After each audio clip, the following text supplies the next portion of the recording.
es interesante que uno estos días a veces la vida como que corre tan rápido, y uno como que no se da cuenta qué está pasando, pero ya estamos terminando el primer trimestre y eso nos pone a pensar mucho en qué debemos hacer, cómo vivir la vida. Pero cuando uno llega a estas fechas, que lo que decía Joaquín ahora, que a veces parece que se nos vuelve un paisaje, a veces perdemos la esencia de las cosas importantes de la vida, la esencia de los eventos importantes de la vida. Y a veces la misma iglesia cristiana, por querer ser como más sana, ha perdido algunos privilegios. Entonces a veces vemos más a Papá Noel que el pesebre. Y es triste eso, porque lo importante es que Jesús nació.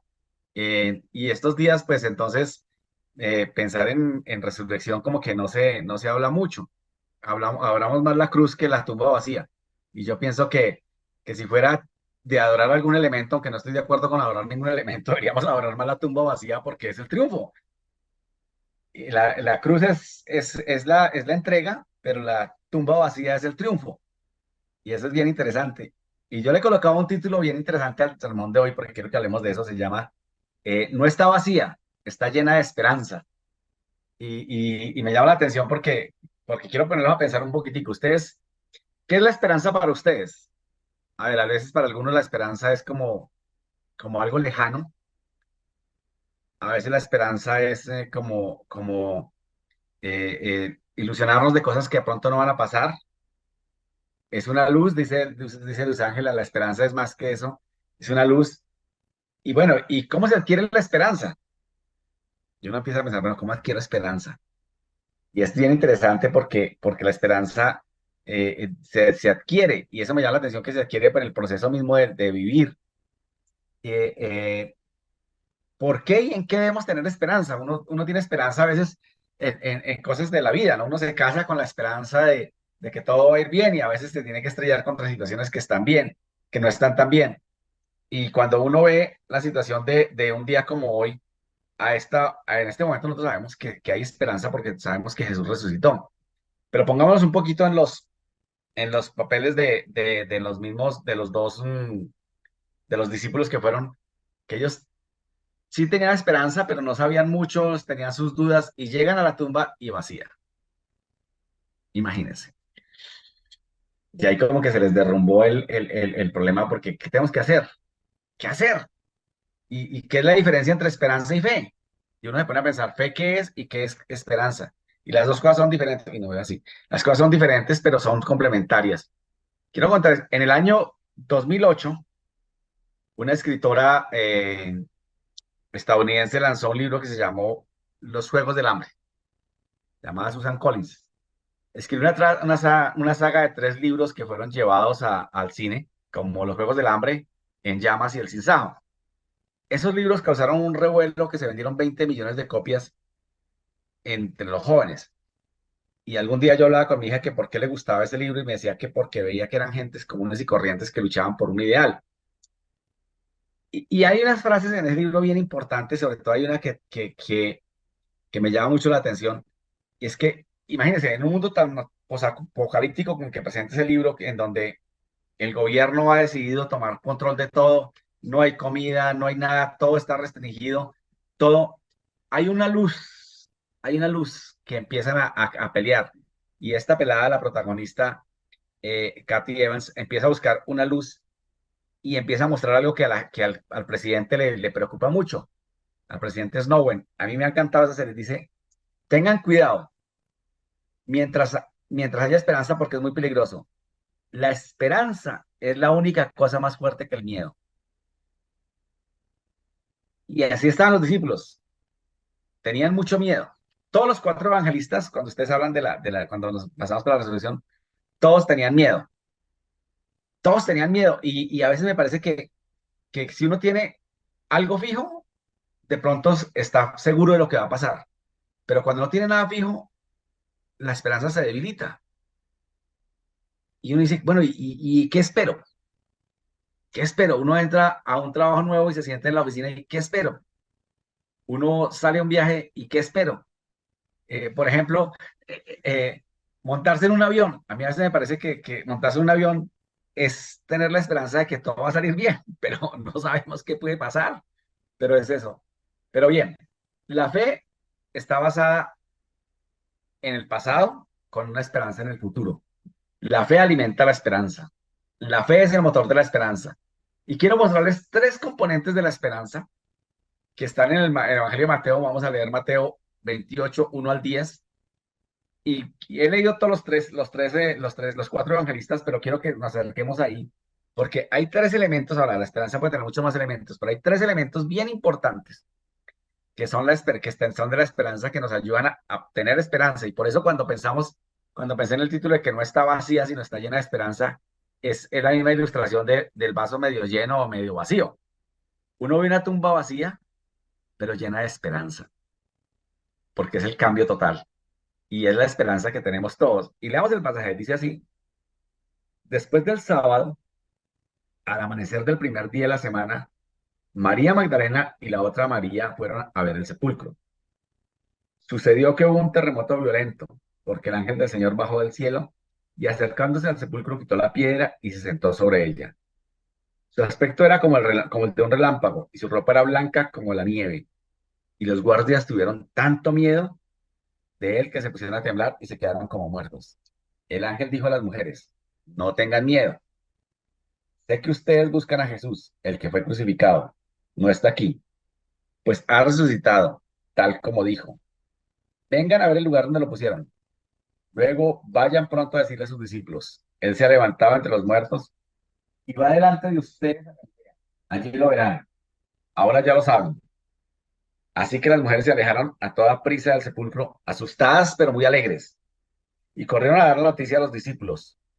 Y en esto Jesús salió al encuentro y las saludó. Ellas se acercaron y le abrazaron los pies y le adoraron. No tengan miedo, les dijo Jesús. Vayan a decírselo a sus hermanos que se dirigen a Galilea y allí me verán. Tres elementos. El primer elemento es la esperanza que aparece ahí y me llama la atención que el miedo es parte de la esperanza. La palabra miedo se repite tres veces y en todos los evangelios se repite. Y me parece que el miedo es un integrante muy importante de la esperanza porque nos hace pensar en que somos vulnerables. Cuando somos vulnerables, no nos sentimos autosuficientes y podemos tener esperanza. Sentir miedo es parte importante de la esperanza. Sentir miedo es saber en quién confiamos. Y la esperanza, cuando hablamos de la esperanza, pensamos en el miedo porque nos muestra que somos pues, seres comunes y corrientes. Y eso es lo que decía me contaba mi hija cuando leía ese libro que dio tanto éxito de los Juegos del Hambre, porque la gente eran muy, muy humanos y tenían que sufrir miedo. Y eso me gusta mucho porque a veces pensamos que el miedo es algo que no debemos valorar y el miedo es algo que es valioso en el sentido en que sepamos manejarlo y no dejarnos llevar por él. El miedo nos permite buscar en qué soportar nuestra esperanza. Cuando yo recuerdo cuando nació mi hija, pues uno es alegre, la alegría es bien bonita, pero fue mi chica, uno ver esa criatura tan chiquita y pensar que durante los próximos 30 años, por lo menos 20 años, uno tiene que responder por esa criatura y después eso da miedo. O cuando uno tiene que pensar en que le dicen, hay palabras que le dicen a uno. Yo, por ejemplo, tuve la semana pasada, el 18, el 19 de marzo, una asamblea y los socios de la empresa, sé que hay socios que que no quieren estar conmigo y uno se para con miedo. Y yo me paré a hacer el informe de gestión y tenía miedo. Y pues sí, uno tiene miedo muchas veces. Nomás el hecho de yo monto en bicicleta y a veces hay bajadas que le dan uno miedo, pero la esperanza es poder llegar. Entonces la esperanza nos hace tomar determinaciones, pero el miedo nos hace vivir tenemos varias opciones con el miedo. Aquí las discípulas tenían miedo y los soldados tenían miedo. ¿Los soldados qué hicieron? Se quedaron como muertos. Ahí les quedó el miedo. Entonces la opción del miedo es quedarse quieto. Usted tiene miedo y no hace nada. Usted no hace miedo, usted tiene miedo y no hace nada, es una opción. pero pues si no hace nada, no pasa nada. La otra opción del miedo es temblar y quedar como muertos, pero lo otro es escuchar a otros. La segunda parte de escuchar, dice, el ángel les dijo, no tengan miedo. Sé que ustedes buscan a Jesús. Cuando uno tiene miedo y escucha a Jesús, las cosas cambian. Las cosas cambian. Y a veces el miedo nos hace no escuchar. Yo a veces he tenido episodios de donde el miedo nos deja escuchar y como que nos volvemos cerrados totalmente a todo y no dejamos buscar. No nos deja buscar oportunidades. Entonces, cuando no buscamos oportunidades, pues no hay esperanzas. El problema es más grave. El miedo a las decisiones nos coarta el futuro, pero la esperanza se nutre del miedo porque alimenta lo que puede pasar. Yo tenía una historia muy bonita, yo no sé si ya se la conté a ustedes, pero hay algo que me llama la atención. Un día estaban, y yo la he escuchado mucho, de pronto los contemporáneos míos la conocen mucho y de pronto los más jóvenes no mucho, pero un día están entrevistando a Roberto Gómez Bolaños. Roberto Gómez Bolaños fue Chespirito. Ese ya he usado esa ilustración muchas veces, pero me gusta mucho porque es muy diciente. Y le dijeron, bueno, ¿y usted qué piensa de los héroes como Batman, como Superman, como Linterna Verde, como la Mujer Maravilla? Todos esos son héroes. Y les dice Chespirito, no, no son héroes, porque ellos tienen superpoderes. Héroe, el Chapulín Colorado, porque el Chapulín Colorado tiene miedo, se equivoca, la embarra, a veces pierde, pero a pesar de los miedos se enfrenta a los problemas. Ese es un héroe. Y es válido tener miedo. A mí eso me ha gustado muchísimo porque inclusive yo se lo comparto a mis vendedores y les digo, es válido tener miedo, porque el héroe no es aquel que no tiene miedo, el héroe es aquel que con miedo enfrenta el problema. Y muchas veces pierden. ¿Cuántos héroes conocemos? Muy poquitos, porque los héroes nos cuentan la historia. Los héroes mueren, pero sus ideas surgen. Entonces me parece que cuando dejamos que el miedo sea parte de la esperanza, es algo que nos permite ser vulnerables, pero a la vez tener la experiencia, saber que hay mucho más, que podamos crecer muchísimo en lo que tenemos para nosotros. Y me parece, pero entonces que ya, ya. Entonces, tener miedo es válido, porque cuando yo tengo miedo, mi vulnerabilidad se fortalece. Entonces, parte de la esperanza es el miedo, porque me permite ver más allá. Cuando yo no tengo miedo, pues no tengo esperanza, porque siento que soy autosuficiente y la cosa se acabó.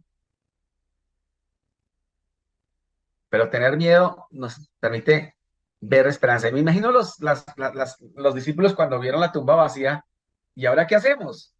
Porque en cierto sentido, su proceso de miedo iba creciendo más. Primero, ven que morir al maestro, luego lo crucifican. Y les quedaba la esperanza, la que les quedaba como la actitud y la esperanza de que tenían que ir a ver, ya cerrar, ver el cuerpo, pero no lo encontraron. Y ahí hay miedo, porque no estaba el soporte que ellos querían tener. Entonces el miedo nos hace vulnerables, pero a la vez nos hace pensar en que si somos miedosos, somos muy miedosos, pero también tenemos la oportunidad de tomar decisiones frente al miedo. Lo primero que hicieron aquí fue escucharon. La segunda vez que dice que si te hicieron miedo es que se alejaron del fulcro asustadas pero alegres. Actuar con miedo también nos permite, perdón, actuar con la decisión de hacerlo. Yo tengo miedo, pero lo hago. El mismo Jesús tuvo miedo. Señor, aparta de mí esta copa, pero no se haga mi voluntad sino la tuya. El miedo debe ser el motivante para actuar en medio de la esperanza. El miedo debe estar, pero nos permite ser precavidos. Y luego les dice Jesús, lo primero que les dice es no tengan miedo, nuevamente. Entonces, el miedo nos hace ser humanos, pero el miedo nos permite ver a Dios y es la esperanza. Pero la segunda parte de la esperanza no solamente es el miedo, y yo siempre digo que la esperanza está nutrida por el segundo elemento que es la fe, y la esperanza se fundamenta en la fe. Pero uno dice, bueno, ¿qué es la diferencia entre la fe y la esperanza? La fe y la esperanza. La fe se fundamenta en el pasado, pero se proyecta hacia el presente. Y la esperanza simplemente está mirando el presente. La fe nos muestra que la tumba debe estar como debía estar, vacía. La fe era eso. Por eso les dice el ángel, como él les dijo, si tienes miedo, pero tienes fe, tienes que recurrir a lo que Dios te ha dicho. ¿Qué te ha dicho Dios? Si no te ha dicho nada, pues quejas en el miedo y no tienes fe. Pero en la medida en que tú escuchas a Dios, empiezas a ver el proceso de orar a Dios, empiezas a mirar toda la historia. Ayer hablaba con alguien que, que tiene una situación de desesperanza porque su vida como que dio un choque muy duro y no sabe qué va a pasar. Y me decía, tengo que pensar en que me tengo que ir del lugar donde vivo y no tengo ni una olla, ni tengo cama, ni tengo nada. Y yo le decía a esta persona, mira, yo pienso que tienes que pensar en vivir la fe. Esta persona en una época se acercó a Dios, pero ahorita está alejada de Dios. Yo le decía, mira, tienes que acercarte a vivir la fe en dos dimensiones. Está bien que tú hayas decidido mirar las cosas de otra manera y pensar que tu vida se centró en algo diferente, en alguien y en algo, pero tienes la oportunidad de volver a empezar. Y la fe es esa. La fe arranca en el Dios de las oportunidades. La esperanza se nutre por la fe y la fe arranca en el Dios de oportunidades. Miren, Dios ha sido un Dios de oportunidades. Arrancó con Adán y Eva, la cosa no funcionó mucho, pero decidió seguir. Volvió y empezó, les dio la oportunidad. Después con Noé, otra vez, no funcionó, pero volvió y siguió. Cogió a Abraham y lo cultivó hasta su pueblo, no funcionó. Trajo a Moisés, llevó a su pueblo al desierto, no funcionó. Luego creó un reino, no funcionó. Un país, no funcionó. Profetas, no funcionó. Pero envió a su hijo. Y todo ese proceso de fe, alimentado durante todo el Antiguo Testamento, llega al clímax de su hijo. Y entonces estamos en el momento crítico y clásico en donde la fe de lo que pasaba, de que Jesús murió en la cruz, se nutre a través de todo lo que le ha prometido para restaurar. Y empezó con su hijo. Y está empezando nuevamente con la iglesia, con todas las imperfecciones que tiene la iglesia, con todas las imperfecciones que tenemos nosotros como seres humanos, con todas las imperfecciones que tienen los pastores. Pero se nutre la fe, nutre la esperanza a través de la palabra de él. Como les había dicho, y en los 13 evangelios dice eso. Ay, se acordaron, los otros evangelios son más chéveres porque, por ejemplo, Juan dice, ay, se acordaron de la palabra. Lucas dice, como les había dicho. En Lucas dice, se acordaron de las palabras de Jesús, lo que les dijo cuando estaban en Galilea. Y en Juan dice, hasta entonces no habían entendido las escrituras. No tenemos fe porque no tenemos comunión. Y eso nos pasa a todos. Se nos va la fe por la falta de comunión. Y obviamente la fe es la certeza de lo que se espera y la convicción de lo que no se ve, como es la escritura. Pero, ¿cómo empezar a tener fe? Tienes que mirar hacia la esperanza basado en lo que te han dicho. Y eso a mí me llama la atención, una tumba llena de esperanza. Uno puede llegar, yo me imagino una tumba, una cueva vacía, en donde yo no encuentro nada, pero me doy cuenta que tengo todo, porque ahí está. Había un poco de sudarios y unos sábanas y no más. no había nada, pero estaba todo. ¿Todo que era? La esperanza de vida eterna. Vana sería nuestra fe, lo que leímos hoy, si Jesucristo no hubiera resucitado. Yo no me imagino qué sería uno pensar en una tumba vacía sin esperanza. Pues sí, una tumba vacía sin esperanza es una cueva, pero aquí, al llegar uno y abrirse la mente frente a una tumba vacía, es llegar a saber que lo que Dios dijo se cumplió. Y ahí está el principal elemento de la fe. Lo que Dios dijo se cumplió. El segundo elemento de la esperanza es la fe.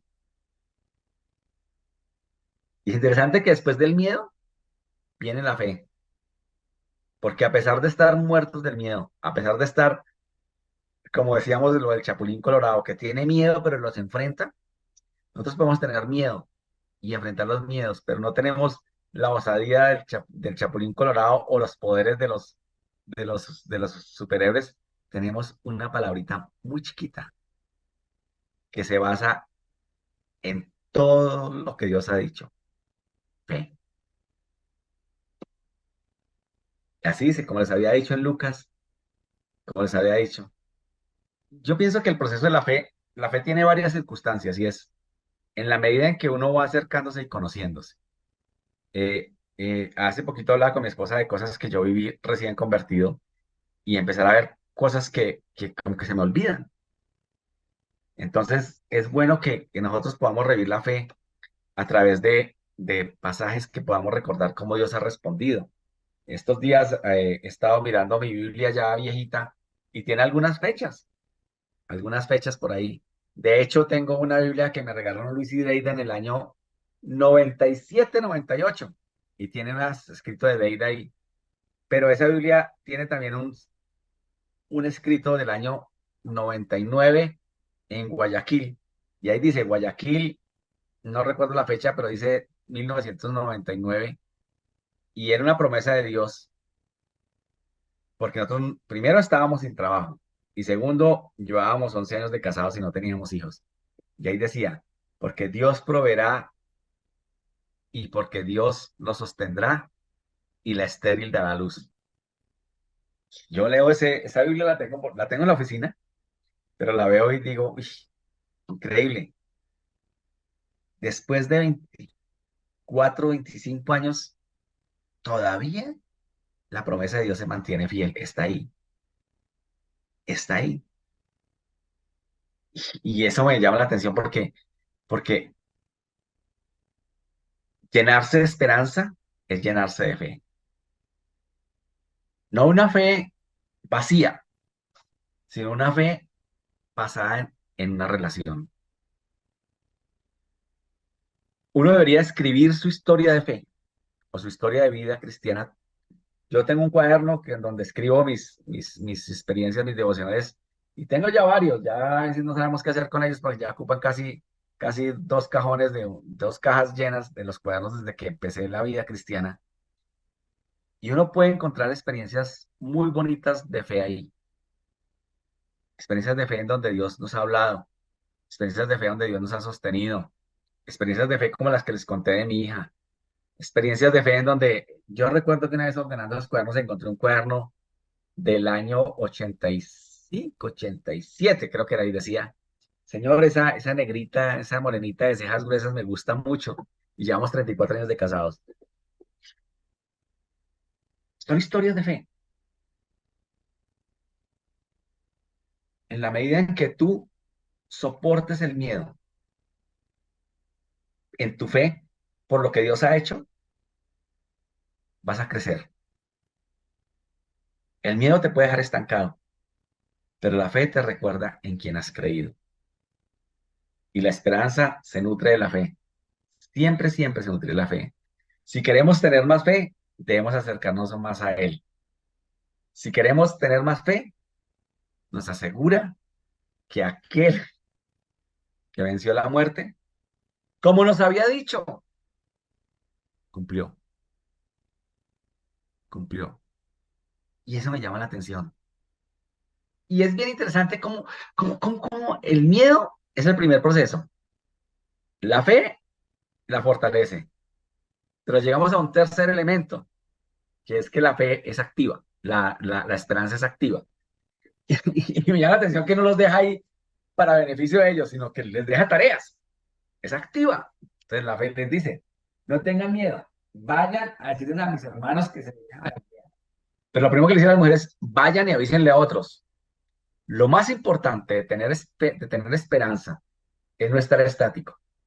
Aún con miedo, nos reta a cumplir la misión. Y estar llenos de esperanza es saber que hay una misión.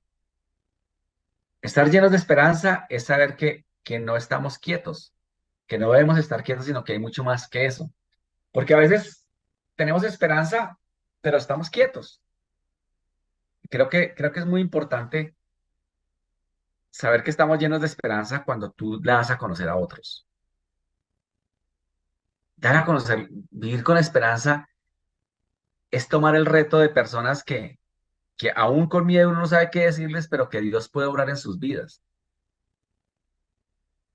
Y uno sabe que el Señor puede obrar en las vidas de ellos. Últimamente estoy involucrado en un ministerio muy sui generis, porque pues yo he estado predicando, he estado enseñando. Yo creo que en mi vida cristiana lo único que no he pertenecido por ahí es el grupo de damas y sin embargo a veces he predicado ahí. Pero en la iglesia donde asisto tienen unos clubes y el Señor me ha permitido participar a raíz de que me volví deportista después de viejo en ciclismo. Y hay un club de ciclismo. Y a veces uno como que el grupo no se reúne, que vamos a salir, que el que se queda. Pero algo que me he dado cuenta en las últimas reuniones es que ir a montar en cicla con personas y sentarse a escucharlos a veces es poder compartir la esperanza. Y uno no se imagina que en medio de una situación de esas haya tanto dolor, haya tanta necesidad, haya tanta parte de poder proclamar. Y es compartir la esperanza. Y ese es el punto. Dios quiere que la esperanza esté saliendo de ti. Si la tumba está llena de esperanza, es para que tú la veas y la compartas. Y eso me llama la atención, uno ve el misterio de Jesús y son 20 páginas y en las últimas páginas son solamente media página, unos versículos. Inclusive en el Evangelio de Marcos dicen que la última parte parece ser que no está en los primeros manuscritos porque terminaba en miedo, pero luego empieza la gran comisión en Marcos.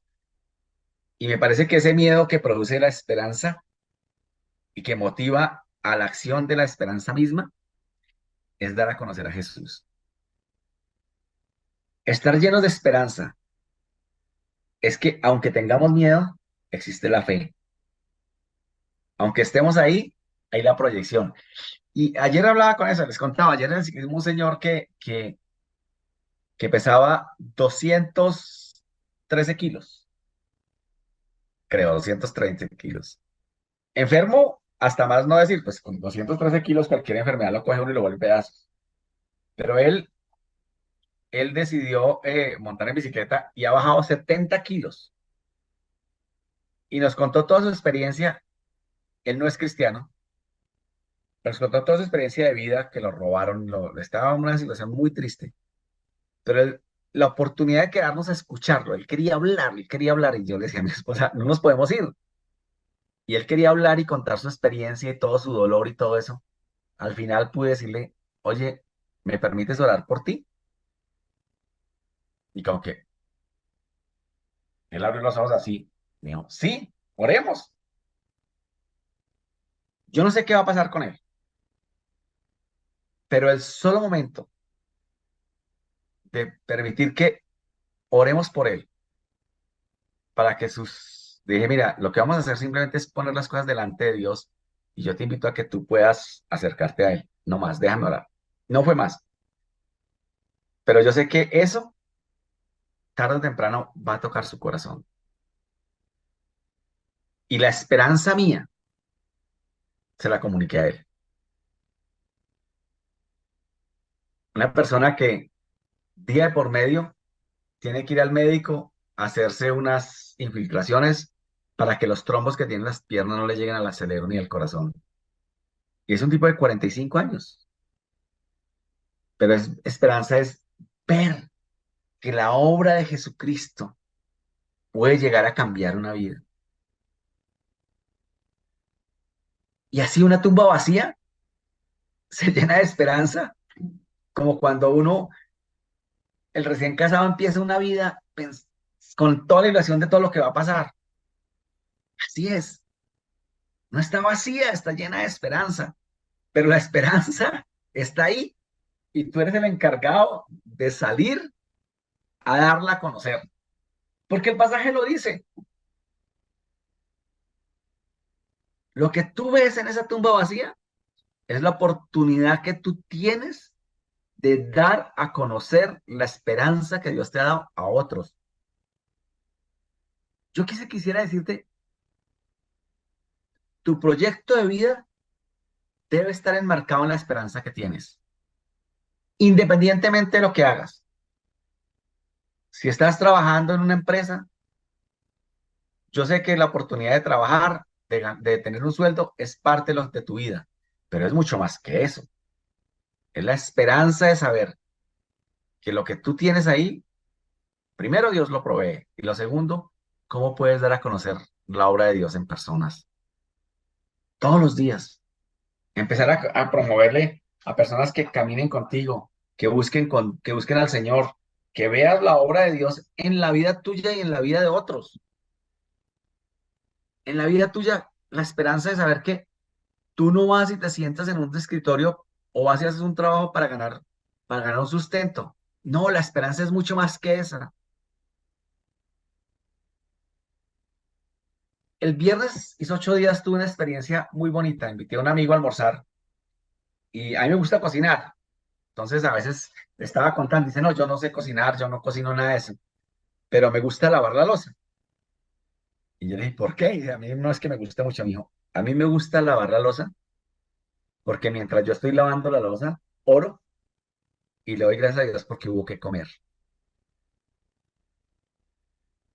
Eso es esperanza, eso es seguridad. Yo quiero motivarte a que, a pesar del miedo, te muevas por la fe en el que dijo, pero que también, a pesar de miedo, comparta la esperanza. De nada vale que todo lo que Dios te ha dado lo tengas guardado. No importa que tengas detractores, siempre va a haber, siempre va a haber. Y va a haber detractores de tu vida, detractores en tu trabajo, gente que quiere que tú no progreses o que tiene sus expectativas puestas de otra manera. Pero la esperanza tuya es dar a conocer lo que Dios ha hecho. Lleno de esperanza es saber que todo lo que tienes puedes darlo a conocer a otros. Puedes compartir la fe. También esperanza para ti, porque te mueves por lo que Dios ha hecho. Hay una canción muy bonita de un cantante joven que se llama, dice, ¿quién dijo miedo? Escúchenla, se llama Gilberto Daza. Es un muchacho cristiano muy querido. Se llama, ¿quién dijo miedo? Él es un cantante que estudió, yo lo conocí muy joven, ya tiene más de 30 años, pero se llama ¿quién dijo miedo? Escúchenla un día. Y él dice que la esperanza es porque es mi papá. Eso es. Romanos 5 3 al 5 nos llama a una parte muy importante. Lo busco, Romanos 5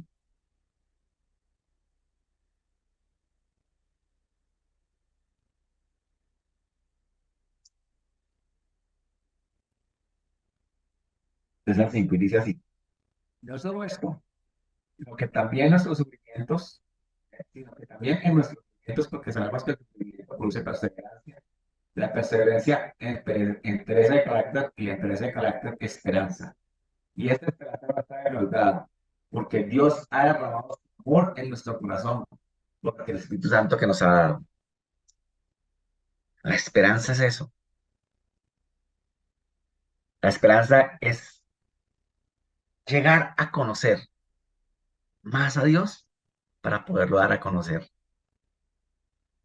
Tú no conoces más a Dios para que te llenes de entendimiento.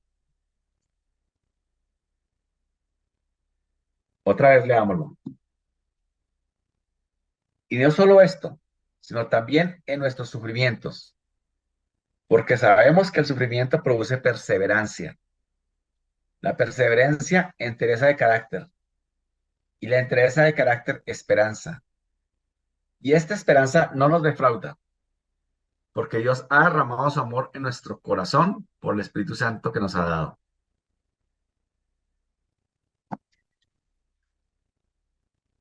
Refresquemos los componentes de la esperanza: el miedo, la fe y la acción. Esperanza, el miedo es parte importante, porque nos permite dejar que nuestra vulnerabilidad nos haga fuertes. La fe, porque nos permite recordar en quién hemos creído. Y la acción, porque nos invita a proclamar en quién hemos creído. Estar lleno de esperanza es la seguridad de que quien ha prometido la vida eterna lo va a cumplir. Tu esperanza es la oportunidad de dar esperanza a otros. No está vacía, está llena de esperanza. Y me llamó ese título la atención porque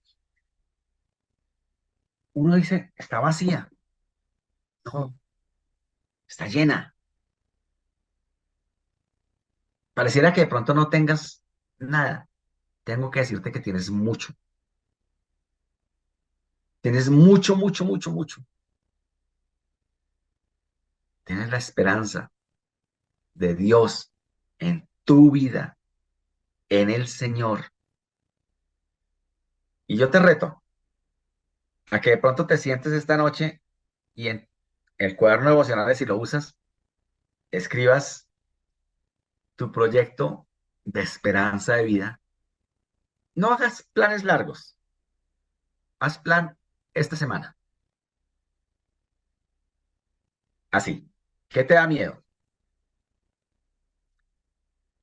¿Qué te ha dicho Dios? ¿Y cómo lo vas a compartir? Escríbelo en tu cuaderno y de pronto míralo. Yo he tenido que leer cosas de mi Biblia de hace años y digo, uy, ¿esto lo dijiste? Y ahí está. Mi Biblia a veces ya está en fascículos, toda, pero tiene cosas muy fuertes de promesas. La esperanza te motiva a dar esperanza. Oremos. Padre, gracias porque nuestra esperanza no es en vano. Nuestra esperanza proviene de todo lo que tú has hecho, de todo lo que tú has prometido y de saber que eres un Dios firme, fuerte y que cumples promesas. Nuestra gran esperanza es saber que cumples promesas. Como le dijo el ángel a los discípulos, como les había dicho, Señor, ayúdanos a tener una comunión contigo, que de pronto tengamos que volver cada vez a tu palabra a decir, como tú dijiste, hazlo, Señor. Que podamos ver eso, Señor. Ponemos en tus manos la situación de cada uno de los que estamos acá. Pero, Señor, que nuestra oración esta semana pueda ser en nuestra vida así, como tú dijiste, y veamos tu respuesta. Amén.